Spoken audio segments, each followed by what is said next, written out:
29 octobre, le Conseil d'État a rendu une ordonnance qui a suspendu les effets du décret du 14 octobre.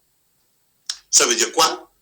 Que, indépendamment de l'autotest et de l'attestation réaction 19, vous avez la possibilité de pouvoir aller vous faire tester, amener votre autotest, vous tester et demander au pharmacien de le valider.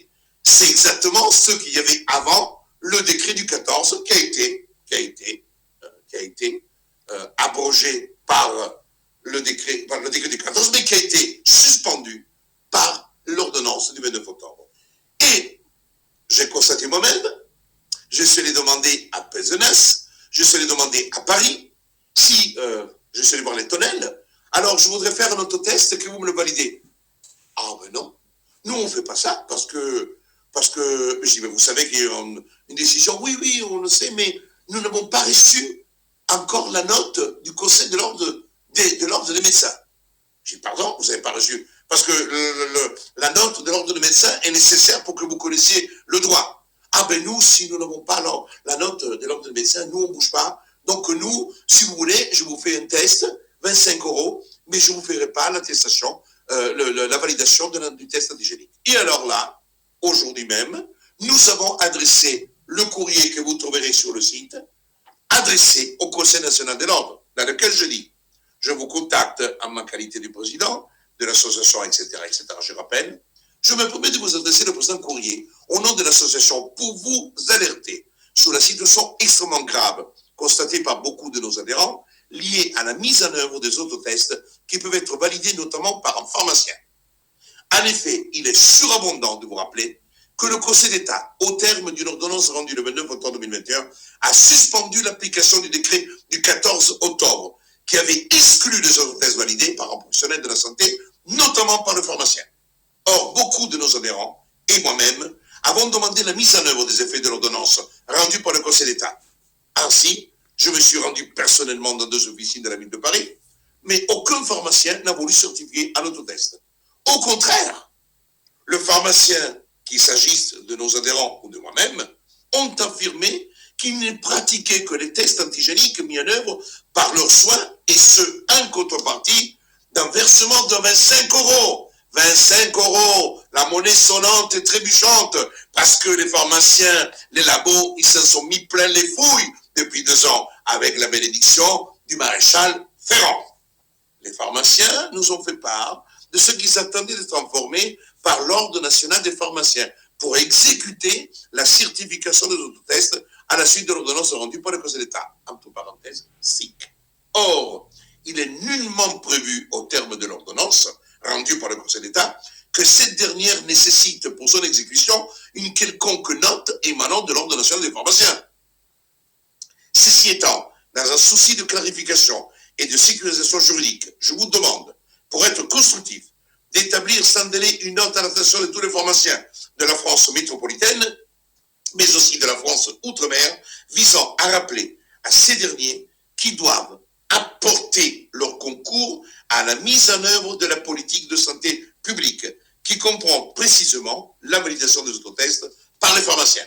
À défaut, nous serons contraints de saisir les instances ordinales et de mettre en cause tous les pharmaciens qui refuseront de certifier un autotest, de même que nous serons susceptibles de saisir le procureur de la République compétent pour que soient mises en œuvre les actions pénales fondées sur le refus d'exécuter une mesure de santé publique qui peut recevoir la qualification pénale de mise en danger délibérée de la vie d'autrui.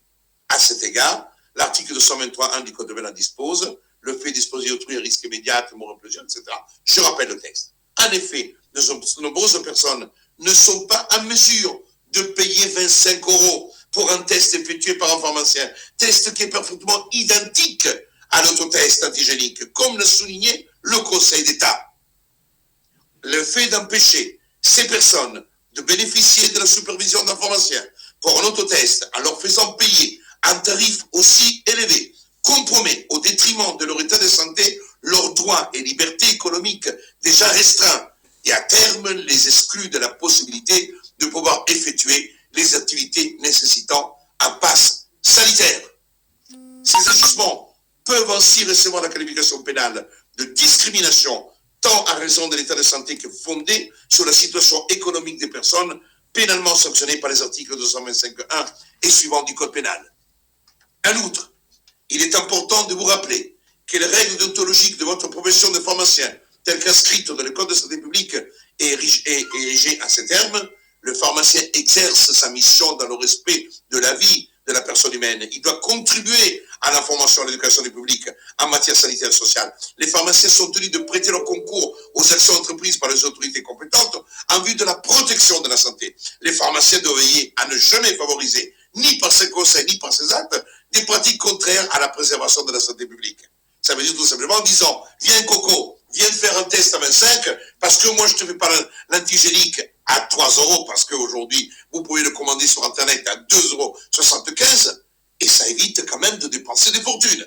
Quand vous avez une famille, vous faites 4 autotests, ça vous coûte 10 €. Si vous faites 4 tests à 25, ça vous coûte 100 €. Et c'est pour ça qu'indépendamment de l'aspect purement juridique, il y a l'aspect économique.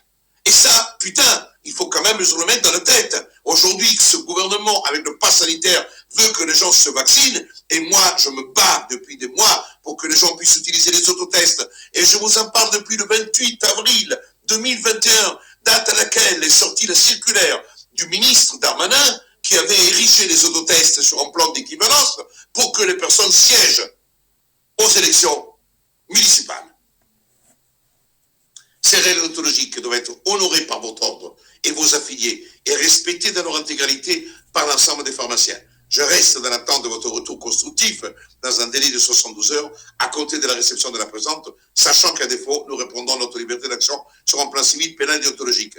Dans cette perspective, en espérant que vous ferez le nécessaire afin d'éviter tout litige, je vous prie de croire, Madame la Présidente. Je vous prie, si vous ne voulez pas faire un autotest avec l'attestation de réaction du 9, allez dans une pharmacie.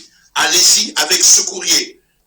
Vendredi, vous aurez une fiche juridique que vous pouvez amener avec vous. Mais déjà, il y a tout dedans. Les textes, l'obligation, la référence à l'ordonnance, vous avez le texte pénal et vous avez les textes déontologiques. Vous y allez. Si on vous refuse, vous demandez que le refus vous soit notifié par écrit. Et à ce moment-là, vous nous informez et nous ferons le nécessaire sur un plan pénal et déontologique. C'est clair, mes amis? C'est très important, parce que nous devons nous battre. Nous devons nous battre tous les jours avec le droit.